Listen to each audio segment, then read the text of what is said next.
तो हम लोगों ने देखा एसिड की डेफिनेशन।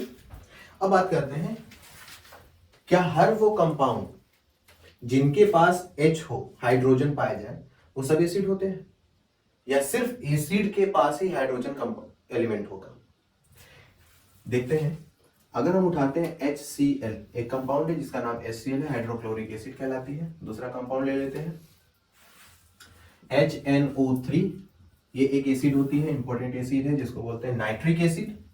एक और कंपाउंड उठाते हैं C6H12O6, इसके बारे में तो आप लोग जानते ही हो, ग्लूकोज।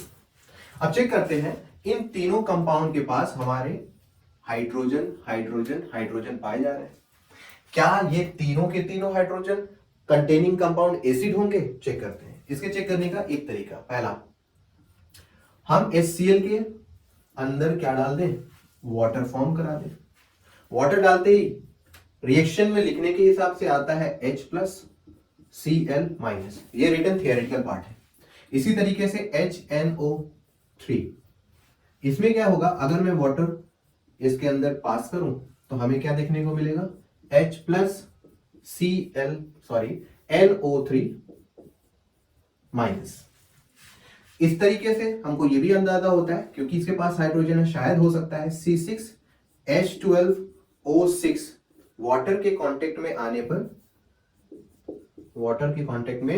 आने पर C हाइड्रोजन H+ और बच गया C6O6, लेट कर लेते हैं, मान लेते हैं ये कंपाउंड बना, माने। तो क्या ये तीनों के तीनों H+ निकाल के एसिड की कैटेगरी में आते हैं?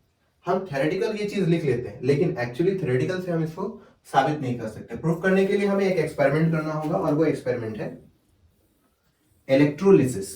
कौन सा एक्सपेरिमेंट? इलेक्ट्रोलिसिस का एक्सपेरिमेंट करना होगा, जिसके लिए हमें 2 कार्बन रॉड लेने होंगे और उसे कनेक्ट कर दिया जाएगा एक बल्ब से, और कनेक्ट करा जाएगा एक हाई वोल्ट बैटरी के साथ।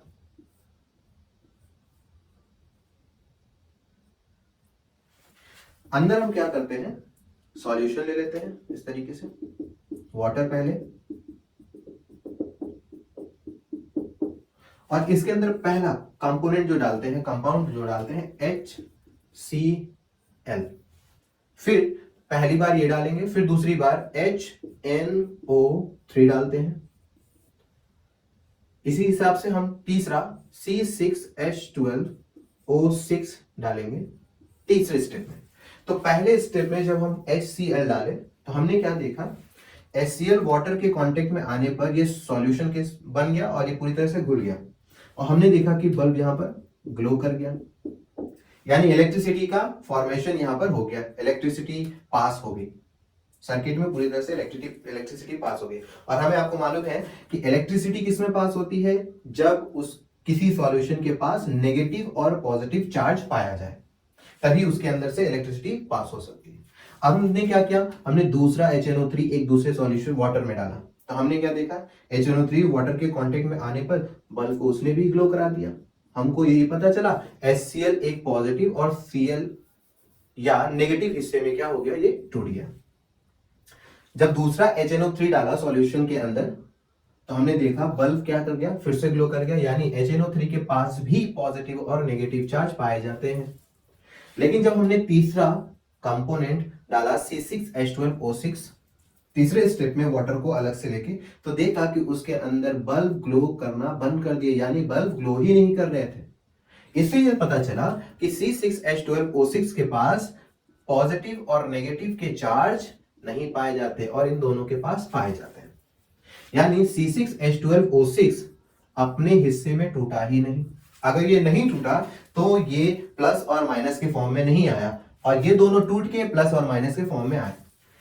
ये प्लस और माइनस किसी कंपाउंड में उसे H+ इंडिकेट कराता है पॉजिटिव, और Cl इंडिकेट कराता है नेगेटिव। मतलब ये कंपाउंड पानी के अंदर जाकर अपने अंदर से H+ चार्ज बाहर निकाला, जिससे ये प्रूफ किया कि ये क्या है, एसिड है। और इसमें भी उसी तरीके से प्रूफ किया एसिड है, लेकिन इसने अपने अंदर से H+ चार्ज तो निकाला ही नहीं, जिससे बल्ब ग्लो ही नहीं किया। तो ये समझ में आया, जितने भी कंपाउंड हैं, अगर उनके पास H है तो जरूरी नहीं है कि वो एक एसिड हो, लेकिन जितने भी एसिड होते हैं उन सब के पास H पॉजिटिव का होना जरूरी है।